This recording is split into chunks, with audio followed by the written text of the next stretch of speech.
dalam satu hari kita punya average sampah yang dijanah di seluruh kawasan Bandaraya Kota Kinabalu lebih kurang 800 tan. Kita aktif dan berjaya ini strategi untuk pengurangan sampah melalui kita semula dan posting jumlah sampah boleh dikurangkan sehingga 65%. Jadi hanya 35% yang betul-betul dihantar di kayu madang yang terdiri daripada inert, non-recyclable, non-compostable punya lah. Sebab plastik ni, especially yang conventional bag plastik, dia memerlukan lebih kurang 200 tahun untuk baru dia hancur, terurai dalam proses biasa mikrobiologi. Orang ramai yang ditemui Sarawak ini memaklumkan langkah itu juga sekaligus boleh mengelakkan berlakunya bom jangka di tapak pelebusan yang Malaysia menghasilkan kira-kira 38,000 tan sisa pepejal setiap hari dengan 17,000 tan daripadanya adalah sisa makanan.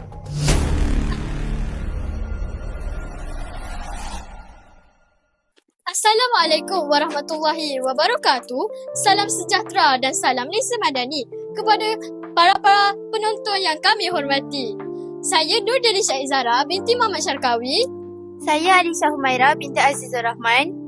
Saya Nur Kaisara Raudah binti Muhammad Faisal. Saya Nurin Nazia binti Muhammad Nazrul. Kami dari Sekolah Kebangsaan Taman Pulai Emas. Mari kita bayangkan satu situasi. Bayangkan, kita sedang berjalan di suatu bandar yang air sungainya jernih dan udaranya yang segar.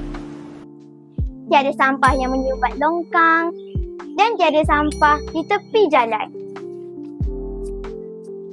Oh, bunyinya seperti bandar APM, bukan? Tapi sebenarnya bandar seperti itu bukan saja khayalan manusia, tetapi konsep ini sedang dijalankan di serata dunia. Konsep ini dikenali sebagai konsep sifar sampah. Jadi, apakah maksudnya? Bandar sifar sampah ialah pendekatan pembangunan yang bertujuan untuk mengurangkan sisa sebanyak mungkin.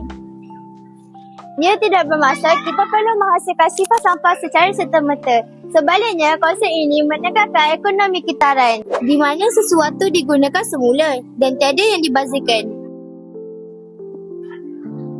Ini termasuklah menolakkan barangan yang tidak perlu digunakan dan kerap menggunakan bahan kita semula. Oh, mungkin kedengarannya seperti mudah. Tetapi sebenarnya perubahan inilah dapat memberikan kesan kepada alam sekitar kita. Adakah anda tahu manusia setiap tahun mengeluarkan lebih daripada 2 bilion tan sampah setiap tahun? Ya, 2 bilion tan sampah. Sebahagian besar sampah tidak diuruskan dengan baik. Ada yang berakhir di tempat perusuhan. Ada yang hanyut di dalam lautan.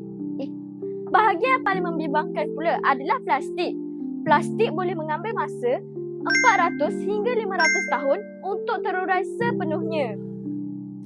Tunggu dulu, lebih teruk lagi plastik yang dibuang tidak akan hilang begitu sahaja. Ia akan pecah menjadi cebisan kecil yang dipanggil mikroplastik. Mikroplastik juga turut berada di dalam rantaian makanan. Ia juga terdapat di dalam ikan yang kita makan dan minuman yang kita minum.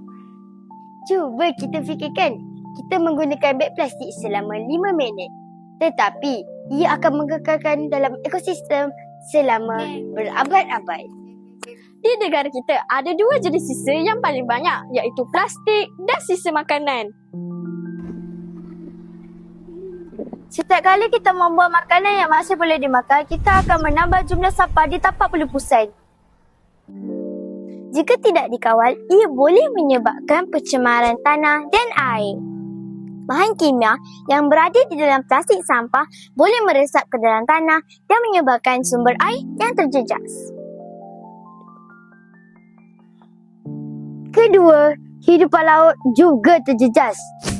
Haiwan laut seperti penyu kebanyakannya mati kerana mereka tersalah anggap plastik itu makanan mereka. Bayangkan, seekor penyu tersebut menganggap plastik itu ialah ubo-ubo, lalu memakannya dan akhirnya dia mati. Itulah apa yang sedang berlaku di zaman sekarang. Selain itu, sisa makanan yang mereput akan menghasilkan gas metana. Gas metana ialah gas 25 lebih kuat berbanding dengan karbon dioksida yang menyebabkan pemanasan global. Namun, masih ada harapan. Pendekatan yang berkaitan dengan sifar sampah ialah prinsip 5R. Yang pertama ialah refuse, menolak barangan yang tidak perlu digunakan seperti straw dan pembungkusan berlebihan. Yang kedua, reduce, mengurangkan penggunaan, beli hanya yang kita perlu sahaja. Ketiga ialah reuse, menggunakan botol air, bekas makanan dan beg kain. Keempat, recycle, memastikan barang-barang yang boleh dikira semula seperti kaca, plastik dan bahan logam. Dan yang terakhir ialah ROI, mengkompos sisa makanan untuk dijadikan baju semula jadi atau black gold. Walaupun nampak seperti langkah yang kecil, tetapi jika dilakukan oleh berjuta-juta orang, kesannya sangat besar. Untuk menjadikannya realiti, kita memerlukan kerjasama daripada semua pihak. Pertama, menyediakan tong kitar semula di tempat awam seperti sekolah dan taman. Ketiga, kita perlu menghentikan budaya sekali guna. Mengapa menggunakan cawan plastik sedangkan kita boleh membawa cawan sendiri dari rumah? Yang keempat, kerajaan serta sekolah perlu melaksanakan lebih banyak kempen hijau untuk meningkatkan kesedaran masyarakat. Individu yang dikesan membuang sampah di sepanjang jajaran lebuhraya Pan Borneo Sarawak boleh dikenakan tindakan mengikut ordinan kerajaan tempatan 1996 di lokasi yang terlibat. Setiap kali kita memilih beg kita semula berbanding beg plastik, sebenarnya kita sedang membantu bumi kita ke arah kebersihan. Perubahan besar sentiasa bermula dengan langkah yang kecil.